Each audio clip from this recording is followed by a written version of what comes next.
You ever notice how some people just walk into a room and command respect? They don't have to be loud or aggressive, but you just know nobody messes with them. And then there are other folks who, for whatever reason, just seem to get walked all over.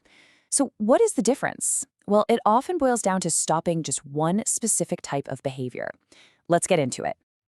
So, what is the secret sauce? I mean, why is it that one person gets listened to in a meeting and the person right next to them gets interrupted constantly?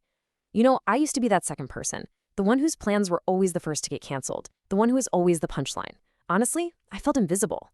And it turns out disrespect isn't random. It's a direct response to signals we are unknowingly sending out into the world. Just look at this comparison. On the left, that's the person who gets cut off mid-sentence, whose time is treated like it's totally worthless, who kind of becomes the group's punching bag. They feel invisible. Now, on the right, that's the person whose words actually land, whose time is valued, who just has presence. The goal here is to get you from the left column to the right. And believe me, it's a lot faster than you probably think. Okay, so this brings us to the core idea. There's this unspoken rule of the game playing out here. If you're constantly feeling disrespected, it's probably not just bad luck or because you're surrounded by jerks, though that can be part of it. There's something deeper going on. Here it is, the big reveal. You are unintentionally sending signals that tell people it's okay to treat you poorly. Now, of course, you don't mean to. These are super subtle, often subconscious behaviors. But here's the good news. Once you stop sending these signals, how people react to you can change almost overnight. So let's break down exactly what these behaviors are and, more importantly, how to stop them. Okay, the first and maybe the most common weak signal is having a big emotional reaction, right? Someone disrespects you and your gut instinct is to get upset, to get defensive. But that is the absolute wrong move. Let's look at why. This slide shows you the huge difference in power.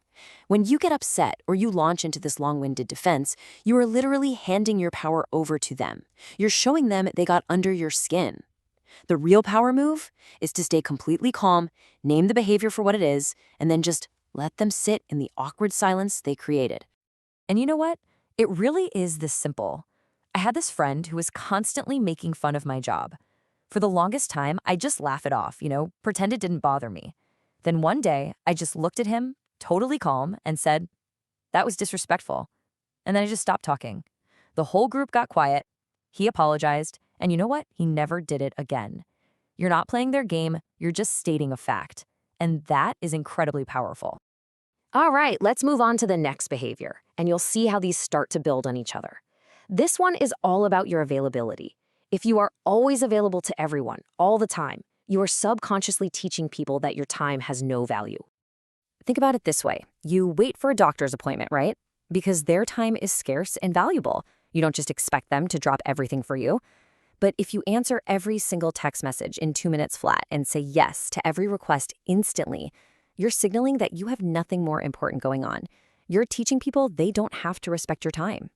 So here are 3 super simple, concrete actions you can take. And this isn't about playing games, okay? It's about having a life that doesn't grind to a halt the second your phone buzzes. Let calls go to voicemail. Call back when you're actually ready. Just delaying your response, even by an hour, sends a powerful message: my time is my own. This phrase right here, this is your new best friend. Seriously, instead of that immediate yes, this one simple sentence reclaims all your control. It signals that you have a schedule, you have other things going on, and your time is a finite resource. And when people see that you value your own time, they start to value it too. All right, the third behavior to stop, this one's a biggie. It's accepting bad treatment in the moment because you're scared of conflict. But here's the thing.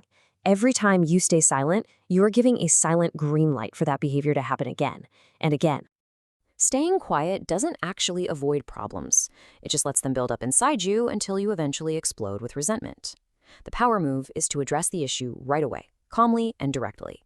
I had this coworker who would always try to dump his work on me at the end of the day. For months, I just said yes, until I was completely miserable. Finally, one day, I just said, "No, I can't. That's your responsibility." He was surprised, sure, but he stopped asking. And you know what? He actually respected me more for it. This is the perfect kind of script. It's not an attack. It's just a statement of fact and a very clear boundary. You're not yelling, you're not getting emotional. You're just pointing out a pattern of disrespect and saying this is not acceptable. People respect boundaries, even if they test them at first. When you show people you won't accept bad treatment, they either change how they treat you or they leave your life. And frankly, both of those are good outcomes for you. Now, this final behavior is the most powerful of all, because it's not about what you say or do to others. It's an internal shift. You have to stop trying to prove that you are worthy of respect. You just have to assume that you are. This is what we're aiming for: quiet confidence. It's this deep-seated belief that your value as a person, it isn't up for discussion. It's not a negotiation. People who have this don't need to list off their accomplishments or defend their choices, because their self-worth is a given, not a question mark. You see, the more you try to explain and justify yourself, the less confident you actually look. It sends a signal that you believe your worth is something you have to earn in that moment. The real power move is to state your decision and just move on. Confidence is contagious. When you act like you deserve respect, people just tend to believe you. This is all you need to say. When someone questions a choice you've made, don't give them a 10-minute defense. Just say, "I'm comfortable with my decision," or "This works for me." It ends the conversation. It shows that your choice isn't up for a vote. You don't owe anyone proof of your value. So we've covered 4 key behaviors to stop: reacting emotionally, being instantly available, accepting bad treatment in the moment, and constantly trying to prove yourself.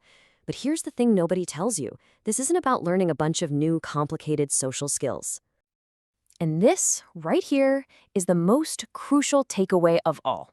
This is a process of subtraction, not addition.